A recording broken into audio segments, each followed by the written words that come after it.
وزیر اعظم سے۔ خان صاحب السلام علیکم، میرا نام وقاص نسیم ہے سر، اور میں باغ آزاد کشمیر سے تعلق رکھتا ہوں۔ جی خان وقاص صاحب، وزیر اعظم صاحب، کیا آپ کو یہ ریئلائزیشن ہے کہ کشمیری قوم آپ سے کتنی انسیت، اپنائیت اور خلوص رکھتی ہے، اور اس کی وجہ ہے جس دلیری سے یونائٹڈ نیشن کے اندر آپ نے ان کا مقدمہ پیش کیا، بالا کوٹ واقعے کا جس بہادری سے آپ نے جواب دیا، کووڈ-19 کے دوران جس طرح فیڈرل گرانٹ کے تھرو آپ نے کشمیری قوم کی مدد کی، انصاف صحت کارڈ کے تھرو 10 لاکھ تک کے مفت علاج کی سہولت آپ نے 12 لاکھ کشمیری خاندانوں کو دی، اور کشمیر کا جو سب سے بڑا مسئلہ تھا 18 سے 20 گھنٹے لوڈ شیڈنگ گزشتہ حکومتوں میں ہوتی تھی اور جو اب ختم ہو چکی ہے۔ لیکن خان صاحب، ہم مایوسی محسوس کرتے ہیں کشمیری لوگ کہ جب انٹرنیشنل فورم پہ کشمیر کا نام آتا ہے تو ساتھ کراس بارڈر ٹیررزم، گھس بیٹھیے، ایکسٹریمزم، ریلیجس انٹالرنزم کا لفظ آتا ہے، لیکن ہندوستان میں جب اقلیتوں کے ساتھ ظلم کیا جاتا ہے، مسلمانوں کو اسٹیٹ سپانسرڈ ٹیررزم کا نشانہ بنایا جاتا ہے، تو دنیا خاموش رہتی ہے۔ جس کی مثال ہے سر کہ ہندوستانی آرمی کے ایک کرنل نے سمجھوتا ایکسپریس میں مسلمانوں کو زندہ جلا دیا، دنیا خاموش تھی۔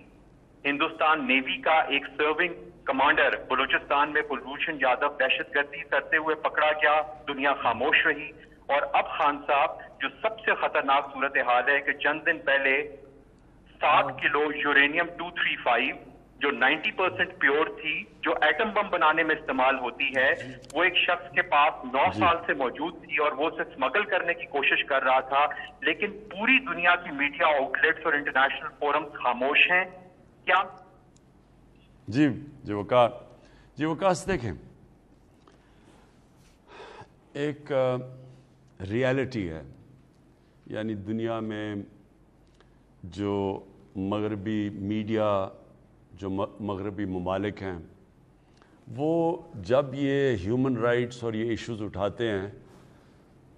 تو وہ اس لیے نہیں اٹھاتے کہ ان کو کوئی بہت زیادہ فکر ہے ہیومن رائٹس کی، وہ اس کو بدقسمتی سے استعمال زیادہ تر کرتے ہیں اپنی فورن پالیسی آبجیکٹیوز کو آگے کرنے کے لیے۔ یہ حقیقت ہے۔ انہوں نے فیصلہ کیا ہوا ہے، مغرب ممالک نے، ان کو خوف آیا ہوا ہے چائنا کا۔ چائنا جس تیزی سے آگے بڑھ رہا ہے تو ان کو یہ ڈر لگا ہوا ہے کہ چائنا آگے جا کے یہ مغربی ممالک سے آگے نہ نکل جائے،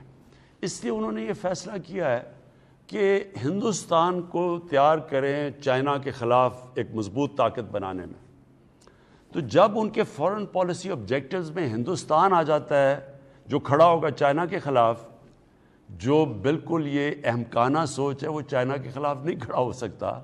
بلکہ ہندوستان اپنی تباہی کرے گا اگر وہ کھڑا ہوتا ہے، لیکن وہ یہ کوشش کر رہے ہیں کیونکہ وہ اس کے خلاف کھڑا کریں، وہ سب کچھ پھر بھول جاتے ہیں کہ ہندوستان میں اقلیتوں سے، مسلمانوں سے کیا ہو رہا ہے، اقلیتوں سے کیا ہو رہا ہے۔ ہندوستان کے اندر جس طرح انہوں نے ہندو سپریمسٹ آئیڈیالوجی، یعنی وہ خود یہ اس کو تنقید کرتے ہیں، میں یہ ضرور کہوں گا کہ پہلی دفعہ باہر کے اخبار، مغربی اخبار اب اس کی تنقید کرتے ہیں، پہلے نہیں کرتے تھے،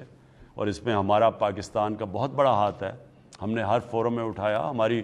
ہمارا اس فورن آفس کا بہت بڑا ہاتھ ہے، انہوں نے پوری طرح ہم نے کیمپین کی، اور اس کی وجہ سے آج اویئرنیس ہے ساری باہر کہ یہ جو ایک ہندوتا، یہ جو ان کی RSS آئیڈیالوجی ہے، یہ بالکل ایک طرف مغرب کچھ کہہ رہا ہے کہ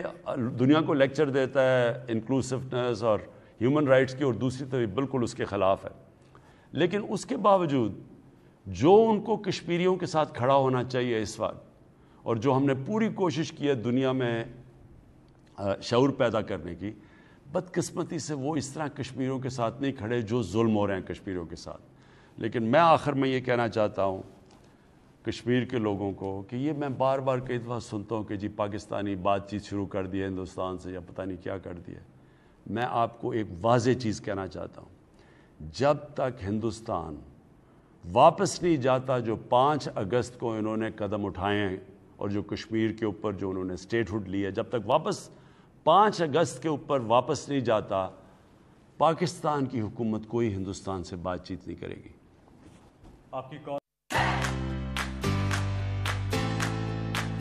Saudi Arabia has stressed on the importance of dialogue between India and Pakistan to resolve their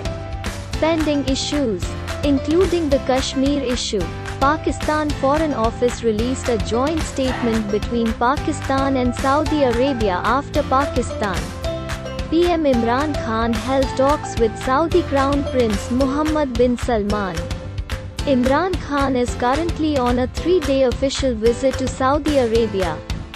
Subscribe to the channel for more news.